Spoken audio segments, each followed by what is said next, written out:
Hey, first graders, we just read Cubs in a Hut, and now you are going to choose one character and the setting and one event to share with me to see if you were paying attention when we were talking about character, setting, and event.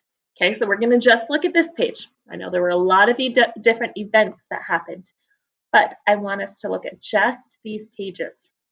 So we're going to visit them again, read through them again. It says, let's make a hut, said Gus. We could use mud, said Russ. It will be fun, said Bud. The Cubs had a plan. Bud got a big stack of sticks. Russ and Gus got mud and grass.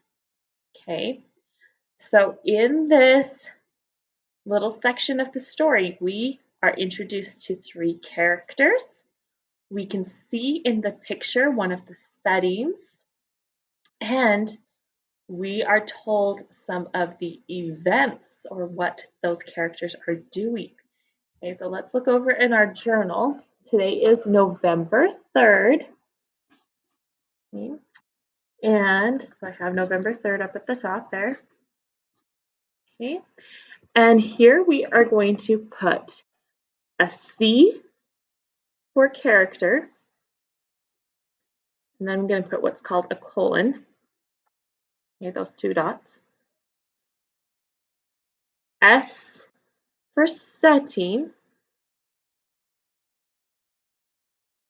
Okay, and E for event. So we have a character, a setting, an event. Okay, so I want you to look here on C for character. And on this line, I want you to tell me just one character in the story. So let's look back here. Can you pick one of the characters? Just one. Don't tell me all three of them. Okay. We can see in the story, we're going to use text evidence from the story, and we're going to write down one character. Okay, did you write one down? If you need to pause, please do.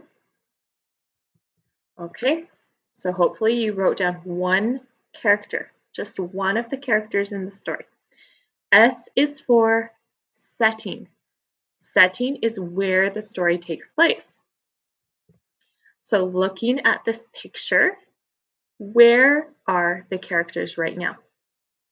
So we picked our character, and now you're going to tell me where that character is. Okay, do you know where the characters are? On this line for S or setting, we are going to just write down where your character is. Okay, what was E for? E is for event, or what it is your character does at this part of the story. So let's look at the words again. We want to practice using text evidence. So we want our ideas or our answers to come from the text, from the words. So it says, let's make a hut, said Gus. We could use mud, said Russ. It will be fun, said Bud. Okay, did they do anything there? Have they started making the hut yet? Nope, they're just talking about it so far. So let's go ahead and see if there's any events or actions taking place in the next section. The Cubs had a plan. Bud got a big stack of sticks. Ooh, we just heard what action or event one of the characters was involved in. Russ and Gus got mud and grass. Two more characters just were involved in something, in doing something. Okay, so here on event, you have your character, you have their setting or where they are. Now on event, you're going to tell me what they did on that page. What did they do on that page? Okay, I'll come back here if you need to check again.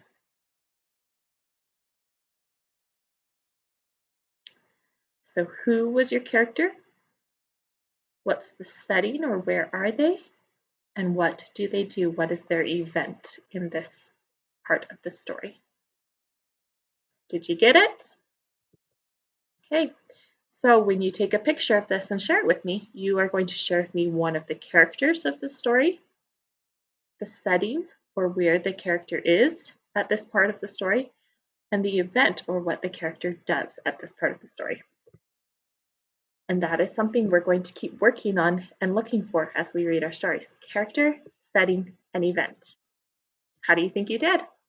I'm looking forward to seeing your answers.